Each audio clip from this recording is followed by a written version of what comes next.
സഹദ് മുൻ പഞ്ചായത്ത് പ്രസിഡന്റും ഒപ്പം പുത്തുമല വ്യക്തിയുമാണ്. അദ്ദേഹം സംസാരിക്കാൻ പറഞ്ഞോളൂ. ഈ വിവരം അറിഞ്ഞ പാടെ തന്നെ രാവിലെ ഒരു 3 മണിയോട് അവിടെ എത്തിയിട്ടുണ്ട്. അവിടെ എത്തിയ പാട് തന്നെ കൂടെ വന്ന ആളുകൾ, നമ്മളെ സ്കൂളോടുമായി ബന്ധപ്പെട്ടുണ്ടാകുന്ന ഒരുപാട് ആളുകൾ കുടുങ്ങി കിടക്കുന്ന വിവരം അറിഞ്ഞുകൊണ്ട് അവിടെ ഒരു വീടിന് സുബ്രഹ്മണ്യൻ എന്ന് പറയുന്ന അദ്ദേഹത്തിൻ്റെ വീടിനകത്ത് ഒരു 9 കുടുംബങ്ങൾ അവിടെ ഒറ്റപ്പെട്ടിട്ട് എല്ലാവരും ഒരു വീട്ടിൽ നിൽക്കുമായിരുന്നു. അവർക്ക് രക്ഷപ്പെടാൻ പറ്റാത്ത സാഹചര്യം വന്നപ്പോൾ അവിടെ ഉണ്ടായിരുന്ന ആളുകൾ, എൻ്റെ കൂടെ വന്ന ആളുകൾ അവരെ വീട്ടിൽ പോയി അവരെ സമാധാനിപ്പിക്കുകയും അവിടെ നിന്ന് മലയുടെ താഴ്വാരത്ത് കൂടെ വേറൊരു കാട്ടിനുള്ളിലൂടെ ഈ പ്രായമുള്ള ആളുകളെയും കുട്ടികളെയും പൂർണ്ണമായിട്ടും 9 കുടുംബത്തെ രക്ഷിച്ചുകൊണ്ട് താഴോട്ട് കൊണ്ടുവന്നു.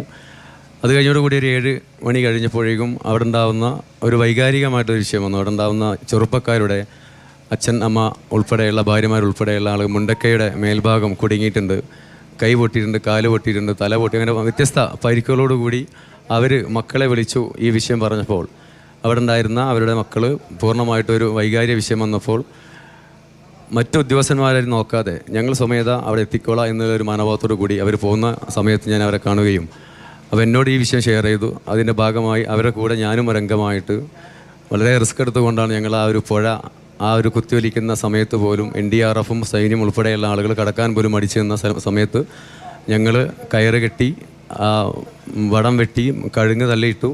ഞങ്ങളാണ് ആദ്യം അവിടെ എത്തുന്നത്. എത്തിക്കൊണ്ട് തന്നെയാണ് പോകുന്ന സമയത്ത് ചെളിയിൽ ഒരാൾ കുടുങ്ങി കിടക്കുന്നുണ്ടായിരുന്നു. ഞങ്ങളെ കണ്ടപ്പോൾ കൈകൊണ്ട് മാടി വിളിച്ചു. അങ്ങനെ അദ്ദേഹത്തെ ഞങ്ങൾ സമാധാനിപ്പിച്ചു. അത് കഴിഞ്ഞ് അദ്ദേഹം ക്ഷീണതയോട് കുറച്ച് 10 മിനിറ്റ് കഴിഞ്ഞാൽ വീണ്ടും ചെളിയിൽ കിടക്കും. ആകെ പൊന്തി കിടക്കുന്ന ഈ മുഖഭാവം മാത്രമാണ്, ബാക്കിയെല്ലാം ചെളിയിലടിയിലാണ്. പിന്നെയും 10 മിനിറ്റ് കഴിഞ്ഞാൽ അദ്ദേഹം വീണ്ടും എണീക്കും. അങ്ങനെ വീണ്ടും ഞങ്ങളെ വിളിക്കും. ഞങ്ങളെ കൊണ്ട് എത്തിപ്പെടാൻ കഴിയുന്നില്ല. അങ്ങനെ ഒരു മാനസികമായിട്ട് വല്ലാത്തൊരു പ്രയാസമായിരുന്നു അദ്ദേഹത്തിന്. ഒരു രാവിലെ ഈ ഉരുൾപൊട്ടി സമയം മുതൽ 2 മണി വരെ അദ്ദേഹം പൂർണ്ണ ചെളിയിൽ കിടക്കുമായിരുന്നു. ശ്വാസം മാത്രമേ ഉണ്ടായിരുന്നുള്ളൂ. അങ്ങനെ പോലീസെയും ഞങ്ങളുടെ കൂടെ 3 പോലീസ് ഉണ്ടായിരുന്നു. ആ പോലീസിൻ്റെയും സഹായത്തോടു കൂടി പോലീസ് ഞങ്ങൾ അപ്പുറം കടത്തി വിട്ടു. അദ്ദേഹത്തെ അവിടുന്ന് വളരെ റിസ്ക് എടുത്തുകൊണ്ട് തന്നെയാണ് സംരക്ഷിച്ചത്. അതിനുശേഷം മേലെ പോയ സമയത്ത് ഒരു വീടിനകത്ത് താഴെ നിലയിൽ ഉമ്മയും ഉപ്പയും ഒരു മോളും മരിച്ചു കിടക്കുന്നു. തൊട്ട മുകളിലെ നിലയിൽ ഒരാൾ മരിച്ചു കിടക്കുന്നു, ഒരാൾക്ക് അവിടെ ജീവനുണ്ട്. പക്ഷേ അവരെടുക്കാൻ കഴിയില്ല. സ്ലാബ് പൂർണ്ണമായിട്ടും അദ്ദേഹത്തിന് തലയിൽ വന്ന് നിൽക്കുന്ന സാഹചര്യമാണ്. ആ സ്ലാബ് എടുത്തു കഴിഞ്ഞാൽ ഈ ജീവനുള്ള ആൾ മരണപ്പെടും. അങ്ങനെയുള്ള സാഹചര്യത്തിൽ അവിടെ നിന്നുകൊണ്ട് തന്നെ ഒരുപാട് കമ്പുകളും കാലും എല്ലാം വെട്ടി സ്ലാബിന് കുത്തുകൊടുത്ത് ഒരുപാട് റിസ്ക് എടുത്തുകൊണ്ടാണ് അവിടെയുള്ള നാട്ടുകാരും അതുപോലെ NDRFിൻ്റെ സഹായത്തോടു കൂടി അവരെ രക്ഷപ്പെടുത്താൻ സാധിച്ചത്. അവിടെ ഒരു ഭീകരമായ സാഹചര്യം നിലവിലുണ്ട്. ഒരുപാട് ആളുകളുടെ ഈ മിസ്സിങ്ങുമായി ബന്ധപ്പെട്ട് മരണസംഖ്യയും ഒരുപാട് മുന്നോട്ട് പോകുന്നുണ്ട്. അതിനൊരു വ്യക്തമായ കണക്ക് നാളത്തോടുകൂടി പഞ്ചായത്ത് ഔദ്യോഗികമായിട്ട് പ്രഖ്യാപിക്കും. ഈ ഒരു വിഷയവുമായി ബന്ധപ്പെട്ട് നിസ്സാരമായിട്ട് കാണാൻ കഴിയില്ല. അവരെ പുനഃസ്ഥാപിക്കുന്ന കാര്യത്തിലാണെങ്കിലും കണക്കിൻ്റെ കാര്യം പറയുമ്പോൾ ആ പ്രദേശവാസികളുടെ തദ്ദേശീയരുടെ കൃത്യമായ കണക്ക് സ്വാഭാവികമായി ഉണ്ടാവുമല്ലോ പഞ്ചായത്തിൻ്റെ കയ്യിൽ, അല്ലേ?